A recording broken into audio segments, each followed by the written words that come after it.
Ignition sequence starts. 6, 5, 4, 3, 2, 1, 0. Liftoff. We have a liftoff.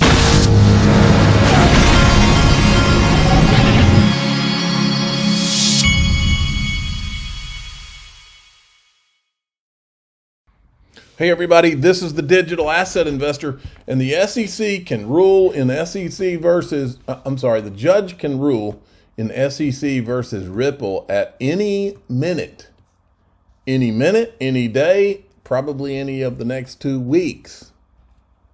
All right, eGreg Crypto wanted to point out to me, because I was asking about it this morning. He had the Nike swoosh analysis that gave XRP a $27 number. And so he said, thank you for sharing the chart. He said there's 6 types of market recovery: V, U, swoosh, Z, W, and L shape. And here they are. Different economic recovery scenarios. So you learn something every day. I hope he's right. I hope the swoosh, the $27 swoosh happens. I like it. Now, this is what Yassine Mubarak said today. He says, I'm now more confident than ever that XRP's native status and secondary market sales will not be classified as a security and investment contracts respectively. I agree. However, I'm now less confident that Ripple will have an outright win. I think Ripple will have to pay some hefty penalty and admit a portion of their sales were securities. I agree. Overall, XRP holders and XRPL developers and users should be happy. I agree with that. Post-judgment I agree with everything he just said. I think there's going to be a post-judgment settlement. I laid it all out right here. Here's my SEC versus Ripple predictions. 1, XRP itself is not a security. XRP being the oranges. The oranges are not a security. XRP in the secondary market is not a security. Some past sales of XRP by Ripple are securities. Okay, I think that'll happen. Ripple pays record fine. Okay, and that'll be involved in the settlement. Some issues in the case go to trial. We never see the Hinman documents. Post-judgment settlement, Ripple agrees to seal the Hinman documents, assuming the judge orders them released. Okay, I believe that this is what Ripple's going to do right here. And I think that they'll pay a record fine. And I think they will agree to that.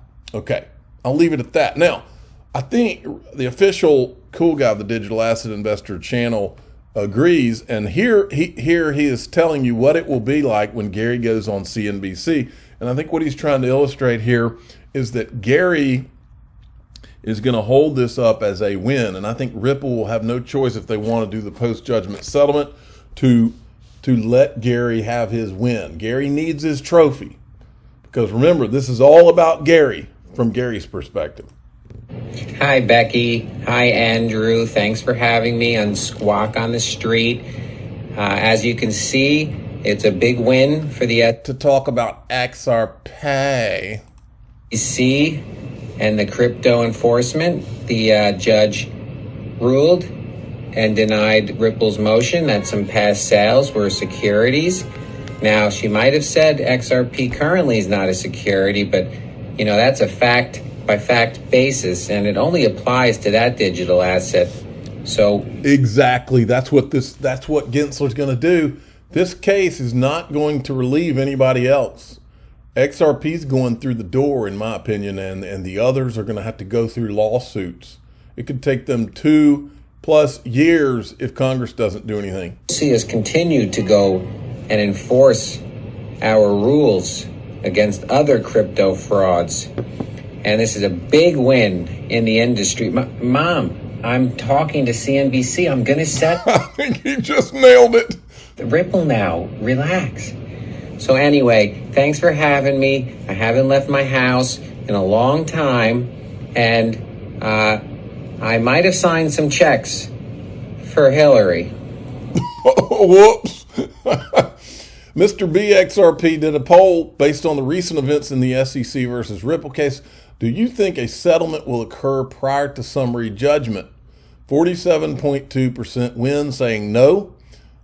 He didn't ask if there was going to be if there would be a settlement post-judgment. That's what I think we're dealing with. Okay, Now, this is what I think that one of Ripple's weaknesses are, and I think this is a very important part. You know how many times we've been called, oh, that's wild speculation. You can't say XRP is pre-allocated. You can't say the escrow is pre-allocated. You can't say that. Well, here's what I contend about that little comment.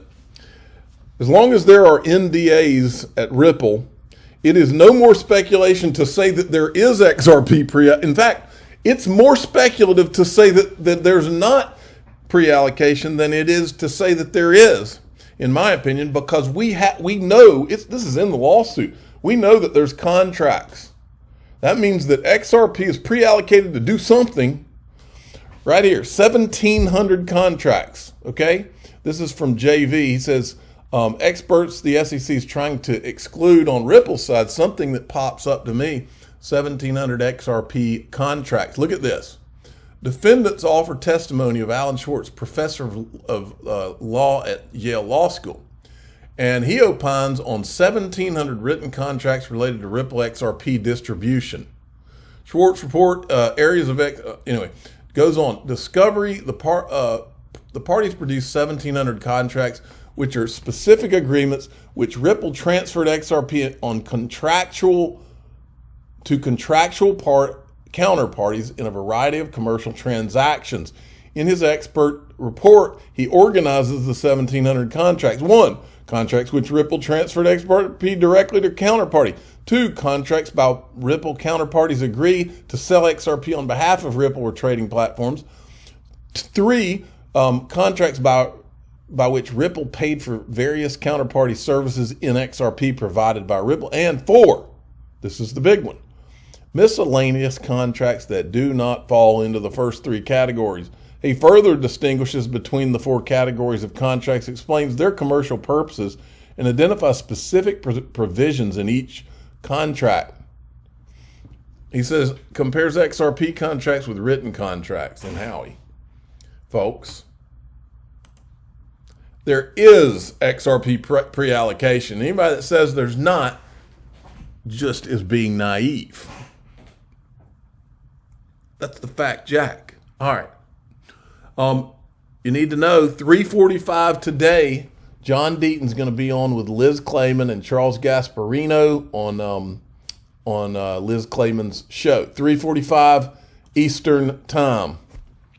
Look at this. What are the chances that today, of all days, Bitcoin mining rig manufacturer Canaan, this is the same Chinese mining manufacturer that Bill Hinman helped to take public while he was at the SEC, right?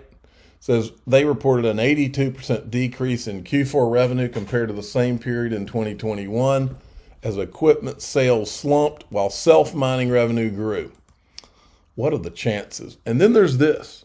Since we live in the age of lies, I found this morning. Hold on a second.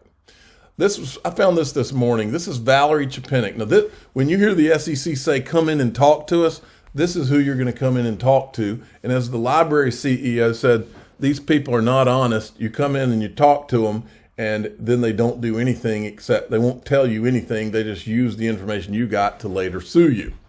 Well, this is the woman. She's bragging about all of their enforcement actions where there was fraud involved, where there was, and how they're going to continue to do these. And so I took the liberty to sprinkle in Joseph Lubin's, where he's bragging about disguising the Ethereum whales, helping them disguise themselves with only an email address, to illustrate the absurdity that she and her agency has completely ignored Ethereum and given them a free pass while going after all these other people. Some of the more recent cases we've brought, I think, really go to some of the fraud and bad activity that we've seen. And a person can buy from any number of different identities. The key to, taking investor harm very seriously.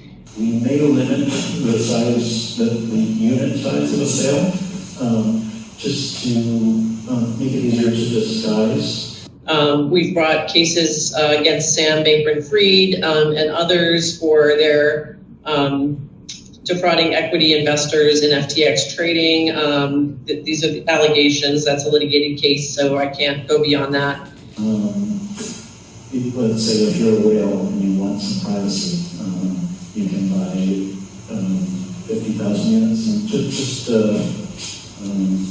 so nobody scares people with an enormous initial purchase. A former Coinbase product manager for insider trading, around information about listing certain assets, trading before that happens. So if you are a whale, if you plan on investing several million US dollars worth, then you can do that for multiple identities. Kim Kardashian for touting on social media crypto asset security, Ethereum Max, without disclosing the nature, source, and amount of payment. We will ask for real world identity in the form of email address, just so that we can make sure that everything works smoothly. Individuals involved in TradeCoin Club, which is a fraudulent crypto Ponzi scheme that raised more than 82,000 Bitcoin worldwide. The whole way through the process, but we won't be requiring it. So you can create a pseudonymous email and identity and actually purchase them. And then recently a case involving Mango Markets and an individual that manipulated the governance token, which we allege is a security. And so, we will continue to bring cases where we see misconduct, and I think that is in line with... Just not against Ethereum, even though they've done potentially worse than what the others have done. Now, Max Kaiser is a Bitcoin maxi through and through. Just about everything he says in this clip, I agree with. The problem is he assumes that Bitcoin was created by some libertarian in his bathroom, and I disagree. I think the problem is that the people that he's talking about in this clip they either created Bitcoin or they know who Satoshi is and have a plan to destroy Bitcoin because they see it as a threat. We have laws in the books, Tucker, but we don't have anyone enforcing those laws. And implied in the Sam Bankman-Fried crisis and scam is none other than Gary Gensler over at the SEC, who should have been calling time on this a long ago, but we find out that he's actually involved and that there's some what I would call collusion. And the problem is in America, you have a country that's ruled by a kleptocracy. Every institution in America is tied to Wall Street in some way. They've all been financialized. They all use cheap money. They're all cross-collateralizing each other's assets. They're all using that money to buy real assets, and they're all undermining the economy in fundamental ways, which lead to inflation, which lead to unemployment, which lead to all kinds of dysfunctions in the economy, in our medical system, in all across the institutions. I agree. It all goes back to essentially the deregulation that happened 40 years ago, which led to the financialization and the over-indebtedness, the over-leveraging of the economy. And now in 2022, since interest rates are going up, that's the end of the mirage, that the bubble has been popped. And if the FTX scandal and the Sam Bankman-Fried scandal was like the last dregs of a... All right. And finally, you want to see what evil CBDCs look like? I keep saying this can be used for good or for evil. Here's the evil side.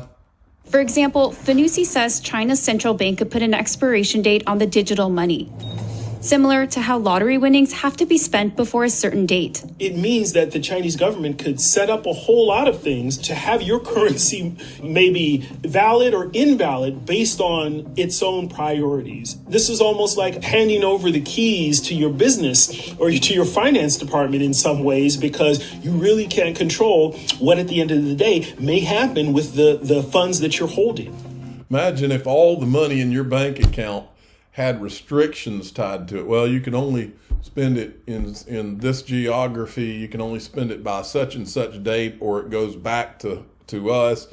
I mean, this could be done in so many creepy ways. That's why, in conjunction with having a CBDC in the United States, you're going to have something like a new Bill of Rights or something around that. There's no way not to do it.